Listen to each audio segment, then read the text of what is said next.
Hey guys, welcome to another math video. For this video, I'll be talking about logic and truth tables. Can't really talk about one without talking about the others. That's why I included both in this video. Okay, so these are the things we'll be doing.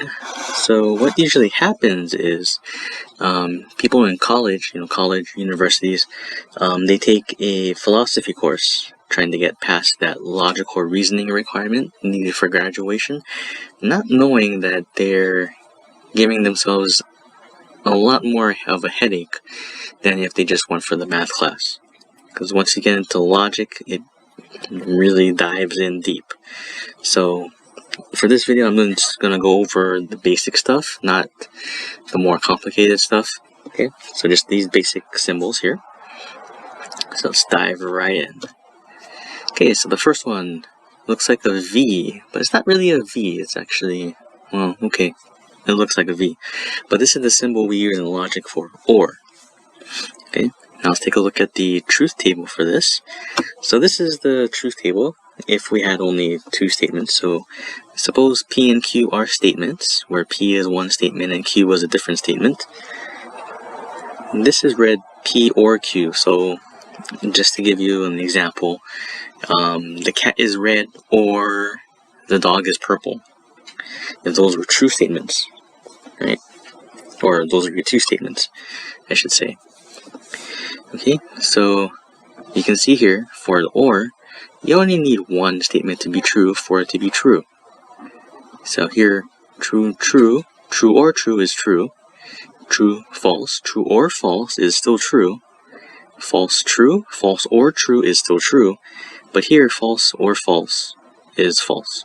So you need one statement to be true for an OR statement to be true. Okay, so P or Q needs to be true in order to make an OR statement true.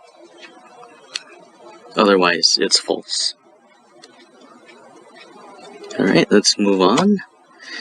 Okay, next one here is, well, it looks like an upside down V, and this one is the symbol for AND.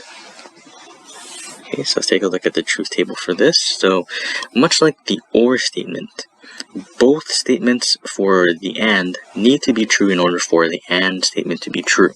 Otherwise, it's false. So if you have one false or both falses, then the AND statement is false.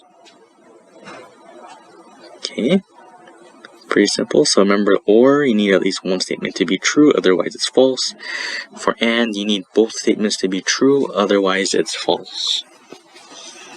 Okay, let's take a look at the next symbol here. Okay, so the next symbol looks like an arrow pointing to the right, and this is the symbol we use for if-then.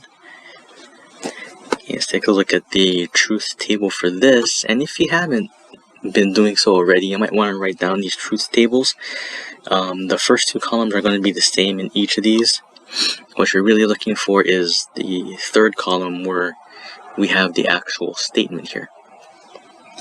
Well, the statement comparing the two other statements. Okay, so you can see here, if both statements are the same, so first row and last row, then it's true. Now, if the last statement is true, but the first statement is false, so if it's false, if false, then true, then it's a true statement for the if-then. However, if it's true, then false, then it's false. This one's the most confusing, so you might want to write this one down. Okay, so just remember, these are just the basics. Okay, so let's take a look at our fourth symbol here. So this one here is an arrow pointing both ways, and this is the symbol for if and only if. Okay, so let's take a look at the truth table for that. Okay, so this one is a little bit easier to get. So if both statements are the same, then it's true.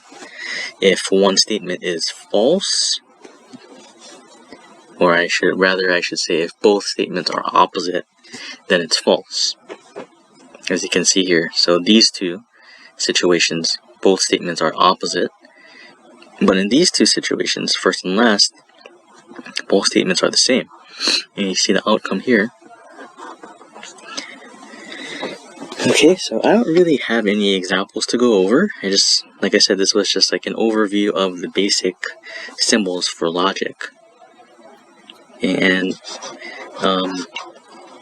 You can get into some really weird examples, but I'm just going over the basic symbols so that you're at least familiar with them. Okay, so we did all these things, went over some of the symbols, went over the truth tables. And that's really all I wanted to do for this one. No examples. Alright guys, well thanks for tuning in. Subscribe if you haven't done so already. Would really appreciate that. Any questions, leave them down in the comments. And I will catch you next time.